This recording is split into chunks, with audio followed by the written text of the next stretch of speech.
지난 한 해를 이렇게 돌아보면 참으로 좋은 일보다는 나쁜 일이 더 많았던 거 아닌가 생각이 듭니다. 우선 날씨가 지난 여름에 너무 더웠잖아요. 정말 이렇게 더워도 되나 싶을 정도로 너무 더웠어요.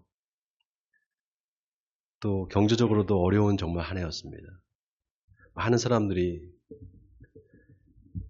자영업을 하시는 분들이 사업이 안 돼서 문을 닫고 참 서민들의 경제가 너무 어려웠고 또 지금도 그렇게 많이 개선이 안 되고 있습니다. 국제적으로도 이스라엘과 팔레스타인이 계속 전쟁 중이고 이제 그 주변국들한테 전쟁이 이제 확산됩니다. 이란하고 시리아하고도 지금 전쟁을 하려고 그러잖아요. 또 러시아와 우크라이나가 전쟁 중인데 거기에 또 북한이 참전을 하면서 정말 성경의 예언대로 이 마지막 아마겟돈 전쟁이 일어나는 게 아닌가 이런 불안감이 듭니다. 국내 상황도 이 전쟁터나 마찬가지입니다. 환율이 1,500원에 육박하게 지금 치솟고 있고요. 어려운 경제가 앞으로 더 어려워질 것으로 전망이 됩니다. 엎친 데 겹친 격으로 또 무안 공항에서 비행기 사고로 179명의 목숨이 정말 너무 어이없게 그런 사고가 일어났습니다. 이렇게 한 해가 재난으로 끝이 나는구나 생각을 하니까 참 마음이 착잡하고 편하지가 않습니다. 그런데 이런 마음을 추스릴 시간도 없이 또 새로운 한 해가 시작이 됩니다. 마치 밀려오듯이. 그래서 시간이라는 게 참 어떨 때는 비정하다는 생각이 들어요. 여러분 아마 많이 불안하시고 심적으로 힘드실 줄 압니다. 그런데 어쩌겠습니까? 슬픔과 절망을 뒤로 하고 우리는 또 앞으로 나가야 됩니다.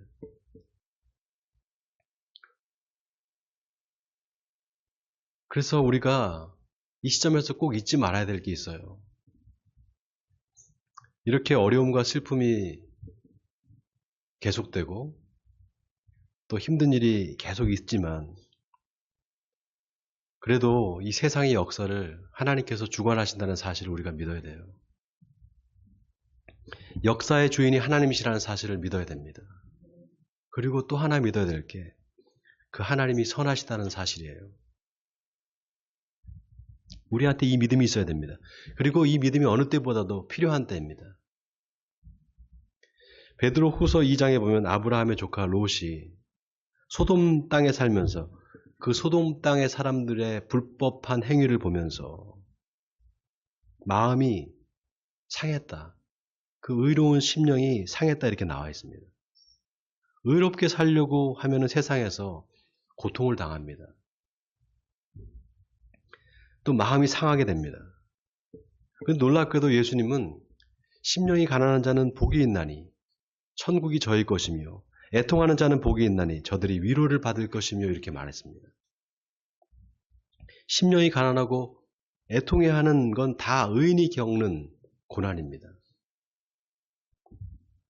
그리고 그 고난은 하나님의 자녀가 세상에서 당하는 고난이에요. 세상 사람들이 당하는 고난과 다른 겁니다. 하나님의 말씀대로 살려고 할 때 오는 고난이에요. 예를 들면 하나님을 믿기 때문에 예수를 믿기 때문에 내가 좀 참아야 될 때가 있어요. 화가 나지만 참아야 될 때 고난이 오는 거예요. 억울해도 하나님의 자녀이기 때문에 인내해야 되는 때가 있습니다. 그거는 사실 내가 안 믿으면 예수 안 믿으면 안 받아도 되는 고난이에요. 순전히 예수를 믿기 때문에 받는 고난입니다. 그럴 때 심령이 상하고 애통하게 되잖아요. 그런 고난을 나중에 하나님께서 다 갚아주신다는 겁니다. 다 보상해 주신다는 거예요. 여러분 하나님이 정의로운 분이라는 거 믿으세요? 정말 믿으십니까?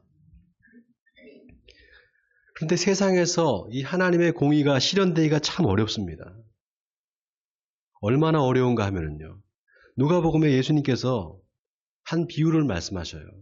한 과부가 사는데 한 과부가 그 지방의 재판관한테 가서 자기가 억울한 일을 당했으니까 이걸 좀 신원해달라고 부탁을 합니다. 근데 그 불의한 재판관이 잘 들어주질 않아요. 그러니까 이 과부가 계속 가서 귀찮게 합니다. 좀 내 억울한 거를 신원해달라고. 그러니까 이 재판관이 나중에 귀찮아서 그 과부의 얘기를 들어줬다는 얘기가 나옵니다. 근데 여러분, 이 비유가 어떻게 시작되는 줄 아십니까? 예수께서 그들에게 항상 기도하고 낙심하지 말아야 할 것을 비유로 말씀하여 이르시되, 이렇게 시작이 됩니다. 그러니까 세상에서 하나님의 공의가 실현되기가 어렵다라는 거예요. 그렇지만 낙심하지 말라는 겁니다. 왜냐? 시간이 걸리지만 반드시 그거는 들어준다는 거예요. 반드시 하나님의 공의가 실현된다는 겁니다. 베드로 후서 3장에 보면 사도 베드로가 이 세상이 지금까지 보존되고 있는 게 악인들을 심판하기 위해서다 이렇게 말합니다. 그리고는 그 심판의 날은 도둑같이 올 거라고 말해요. 도둑같이 온다는 말은 아무도 대비하지 못한 상태에서 미처 준비도 하지 못한 상태에서 갑자기 들이닥친다는 거예요. 여러분, 심판이 악인들한테는 아주 두려운 거잖아요. 그렇지 않겠습니까? 하나님의 심판인데. 그런데 의인들한테는 어떨까요? 예? 악인들한테는 심판이 두렵지만 의인들한테는 어떨까요? 의인이 심판을 두려워할까요? 의인들은 심판을 두려워하지 않습니다. 의인들한테는 심판이 곧 구원이에요. 여러분, 이 역설을 이해하시겠습니까? 그래서 주님이 재림하시는 날은 악인들한테는 멸망의 날이지만 의인들한테는 구원의 날입니다. 그러니까 의인들은 그 날을 기대해요. 심지어는 그 마음에 사모합니다. 그 날이 빨리 오기를. 자, 오늘 우리가 읽은 본문은 사도 요한이 요한 복음을 기록한 그 사도 요한입니다. 사도 요한이 반모섬에 유배를 가서 본 환상을 기록한 겁니다.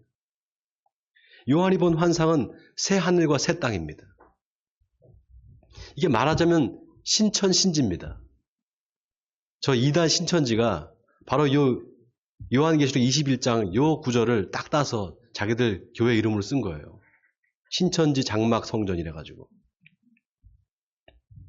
자, 본문 오늘 1절 한번 같이 읽어볼까요? 21장 1절입니다. 같이 읽겠습니다. 시작. 또 내가 새 하늘과 새 땅을 보니 처음 하늘과 처음 땅이 없어졌고 바다도 다시 있지 않더라. 자, 새 하늘과 새 땅과 대조를 이루는 말이 있죠. 바로 처음 하늘과 처음 땅입니다. 여러분, 왜 옛 하늘과 옛 땅이라고 하지 않았을까요?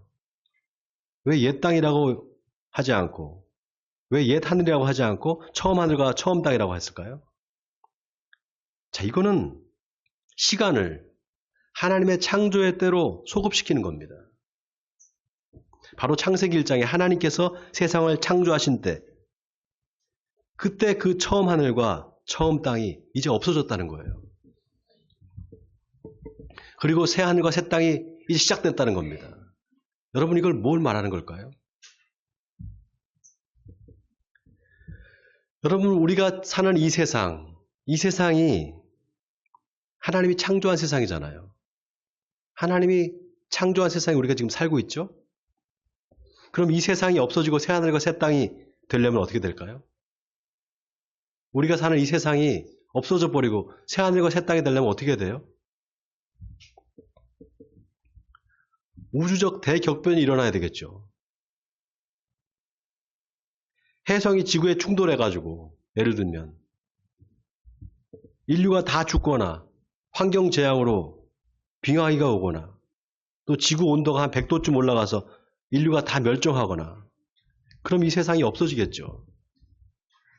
그리고 한참 지나서 생명체가 다시 진화를 하면서 새하늘과 새 땅이 되지 않겠습니까? 여러분, 그런데 그런 방법만 있을까요? 하나님이 물론 그렇게 하실 수도 있어요. 그런데 꼭 그런 방법만 있을까요?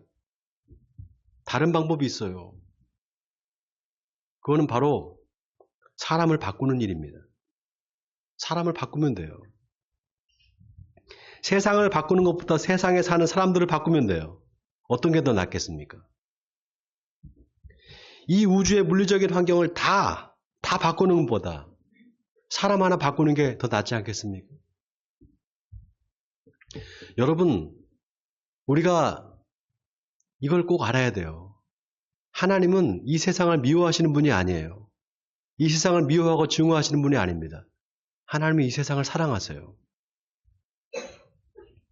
하나님이 세상을 이처럼 사랑하사 독생자를 주셨으니 이는 저를 믿는 자마다 멸망치 않고 영생을 얻게 하려 하심이라 그러잖아요. 하나님이 당신이 창조한 세상인데 왜 미워하겠습니까? 그래서 하나님은 세상을 멸망시키기보다 새롭게 하십니다.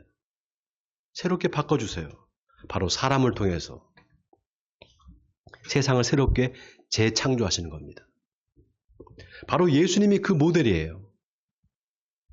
하나님을 가장 닮은 당신의 사랑하는 독생자 아들을 그래서 세상에 보내주시는 겁니다.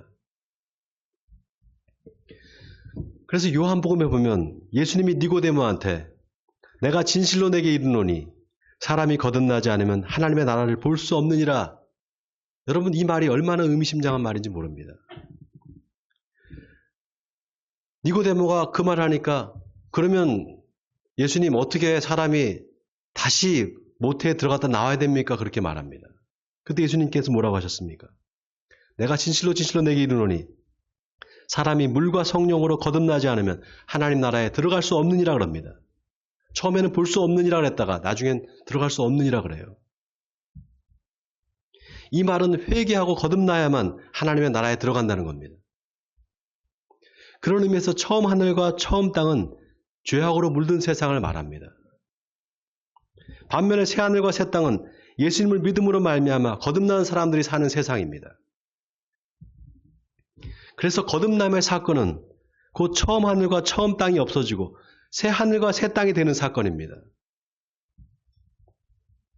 하나님은 그렇게 처음 하늘과 처음 땅을 없애버리시고 새 하늘과 새 땅을 만드십니다.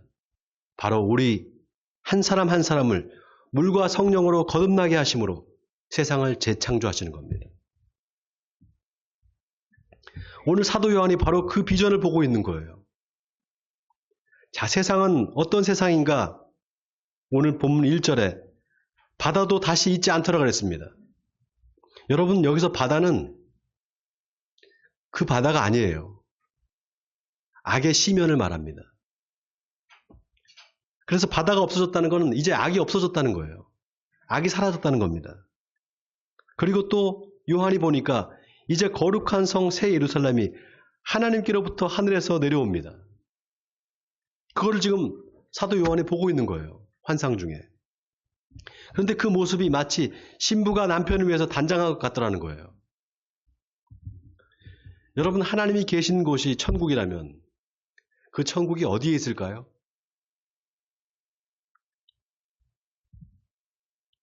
호영아, 찬영아, 그 천국이 어디 있을까? 하나님이 계시는 곳이 천국이라면 그 천국이 어디 있을까? 저기? 하늘에 있을까? 여기 있을까요? 저 우주공간 어디 있을까요? 한 7차원이나 8차원쯤 되는 우주의 어떤 곳에 있을까요? 아닙니다. 바로 여기 우리가 사는 이곳에 있어요. 맞아. 찬영이가 맞았어. 여러분, 우리가 천국에 간다고 생각하잖아요. 근데 사실은 천국은 가는 게 아니라 오는 거예요. 우리한테 임하는 겁니다. 야, 여기가 천국이네. 여러분 그런 말 하잖아요. 천국에 가보지도 않는데 어떻게 그런 말 하죠?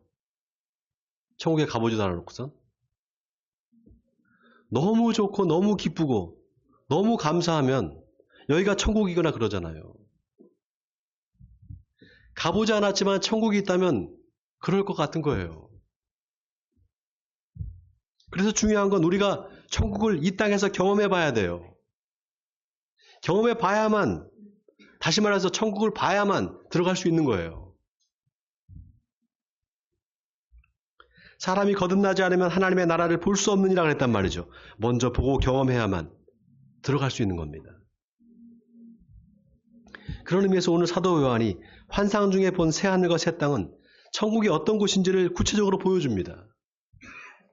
천국의 모습이 어떤가? 하늘에서 거룩한 성 새 예루살렘이 내려오는데 그 준비한 게 마치 신부가 남편을 위해서 단장한 것 같더라는 겁니다. 여러분, 신부가 입는 드레스 색깔이 어때요? 무슨 색깔입니까? 흰색이잖아요. 흰색은 순결을 상징하는 거예요.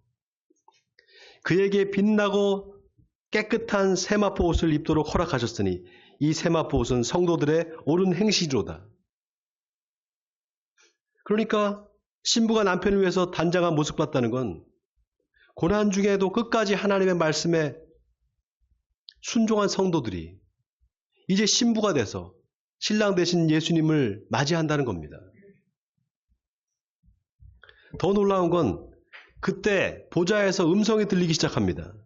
자, 다 같이 3절과 4절을 우리 또 같이 읽어보겠습니다. 본문 3절 4절입니다. 시작. 내가 들으니 보좌에서 큰 음성이 나서 이르되 보라, 하나님의 장막이 사람들과 함께 있음에 하나님이 그들과 함께 계시리니 그들은 하나님의 백성이 되고 하나님은 친히 그들과 함께 계셔서 모든 눈물을 그 눈에서 닦아주시니 다시는 사망이 없고 애통하는 것이나 곡하는 것이나 아픈 것이 다시 있지 아니하리니 처음 것들이 다 지나갔음이로라. 여러분, 예수님이 제자들한테 하신 말씀 중에 천국에 대한 이야기가 있습니다. 요한복음 14장 2절인데요. 내 아버지 집에 거할 곳이 많도다. 내가 너희를 위하여 거처를 예비하러 가노니 가서 너희를 위하여 거처를 예비하면 내가 다시 와서 너희를 내게로 영접하여 나 있는 곳에 너희도 있게 하리라. 바로 이 말씀입니다. 그런데 예수님이 아버지 집이라고만 했지 그게 어딘지 구체적으로 말씀하지 않았어요. 아버지 집에 거할 곳이 많다. 근데 그 아버지 집이 어딘지는 말씀하지 않았어요. 그리고 그게 죽으면 데리고 간다는 건지 살아서 데리고 간다는 건지 그것도 명확하지가 않아요. 여러분, 예수님이 하신 이 말씀을 제자들이 어떻게 받아들였을까요? 저는 제자들이 예수님이 가시는 곳이면 그게 어디든지, 그게 하늘이든지 저 땅 밑이든지 저 바다 건너든지 어디든지 예수님이 계시면 나는 기쁠 것 같아. 나는 행복할 것 같아. 그러니까 좋은 곳일 거야. 그렇게 생각하지 않았을까요? 여러분, 사도 요한이 반모섬에 유배돼서 이 환상을 본 때가 2000년 전입니다. 2000년도 훨씬 지난 아주 옛날 이야기예요. 그 후로 수많은 사람들이 예수님을 기다립니다. 예수님이 언제 오실까? 오늘 오실까? 내일 오실까? 계속 기다립니다. 왜냐하면 예수님이 다시 오신다 그랬거든요. 그것도 금방 오실 것처럼 말씀하셨어요. 근데 아직도 예수님은 오지 않았어요. 수많은 사람들이 예수님을 기다리다 죽었습니다. 그래서 놀랍게도 성경은 그게 죽은 게 아니라 자고 있다고 말해요. 여러분, 자고 있다는 건 뭡니까? 언젠가 잠에서 깨어난다는 거잖아요. 그래서 계시록에 오늘 이 말씀은 아직 이루어지지 않았어요. 모든 믿는 사람들의 마지막 소망입니다. 새 하늘과 새 땅을 보는 거는. 어쩌면 저나 여러분이 죽기 전에 이루어질 수도 있고 이루어지지 않을 수도 있습니다. 그런데요, 그 소망은 반드시 이루어야 될 소망입니다. 이루어지지 않으면 안 되는 소망이에요. 하나님과 영원히 함께 사는 거, 예수님과 영원히 같이 사는 거, 우리가 예수 믿는 이유가 바로 여기 있잖아요. 그거 아닙니까, 여러분? 여러분, 소망이 이루어지지 않을 때 의심하게 돼요. 보통 그렇습니다. 내가 뭘 간절히 소망했는데 그 소망이 이루어지지 않을 때 낙심하게 되잖아요. 포기하게 됩니다. 이게 이루어질까? 아직까지도 안 이루어지는데 혹시 이루어지지 않는 거 아닐까? 의심이 듭니다. 근데 여러분 바로 그때 믿음이 필요해요. 바로 그때예요. 돌이켜보면 지난 한 해가 정말 힘든 해였어요. 하나님이 우리와 함께 하시는데 왜 이렇게 세상은 정의롭지가 않을까? 왜 이렇게 악이 가득할까? 하나님이 정의로운 분인데 하나님이 계시다면 왜 이런 일들이 일어날까? 여러분 바로 그때 우리에게 믿음이 필요합니다.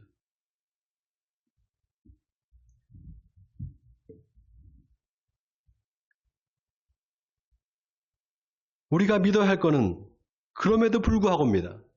그럼에도 불구하고 하나님이 이 세상의 역사를 주관하고 계시다는 거예요. 그리고 그 하나님은 선하시다는 거, 이걸 믿어야 됩니다. 요한복음 8장 28절에 사도 바울은 하나님을 사랑하는 자, 곧 그 뜻대로 부르심을 입은 자들에게는 모든 것이 합력하여 선을 이루느니라 그랬습니다.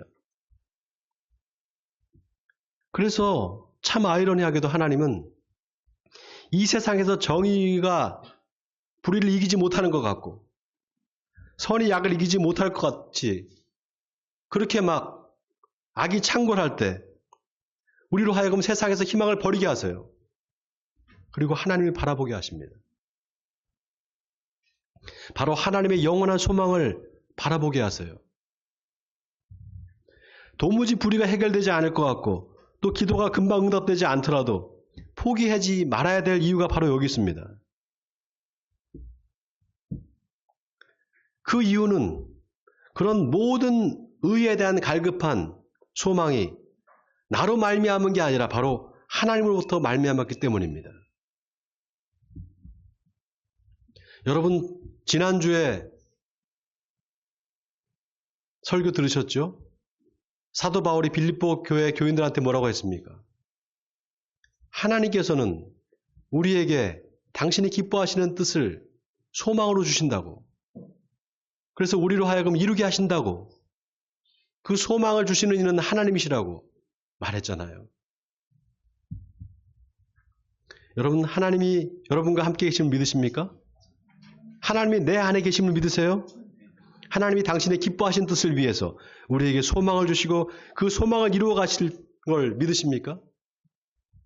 믿으시면 크게 아멘 하시기 바랍니다. 세상을 보면 가슴이 답답하고 어떻게 살아야 할지 막막할 때가 많습니다. 그러나 하나님은 어김없이 또 새 날을 주십니다. 또 새 날을 주신다는 건 또 새롭게 우리를 재창조해 주신다는 겁니다. 죄로 물든 낡은 옷을 벗어버리고 또 새 옷으로 갈아입혀 주시는 거예요. 바라건대 작년 한 해 힘들고 고통스러웠던 기억들을 다 잊어버리시기 바랍니다. 하나님이 주시는 세상을 새롭게 준비하시기 바랍니다. 새 날을 맞이하시기 바랍니다. 여러분 오늘은 내일과 똑같은 하루가 아닙니다. 내일은 오늘과 똑같은 하루가 아닙니다. 그 내일도 똑같지 않습니다. 주님의 은혜로 거듭난 사람은 하나님의 영원한 소망을 품고 사는 사람은 매일이 새롭습니다. 왜냐하면 매일같이 우리를 하나님께서 재창조해 주시기 때문입니다. 바로 하나님이 통치하시는 나라 새 하늘과 새 땅에 그 사는 사람들은 영원한 하나님의 나라에 사는 사람들은 매일이 새로운 것입니다. 그 하나님의 나라는 죽음도 없고 애통하는 거나 조각하는 것이나 아픈 것이나 다시 있지 않은 처음 것들이 다 지나가고 새 하늘과 새 땅이 된 세계입니다. 그래서 하나님의 영원한 소망을 품은 사람은 매일매일이 새 날입니다. 바라기는 2025년 새해가 여러분에게 처음 하늘과 처음 땅이 아닌 새 하늘과 새 땅이 되기를 바랍니다. 하나님이 어떻게 인도하실지 기대하며 희망을 품으시기 바랍니다. 그래서 하루하루 주님의 은혜로 세상을 이기고 승리하시는 에베네셀 성도님들이 되시기를 주님의 이름으로 간절히 축원드립니다.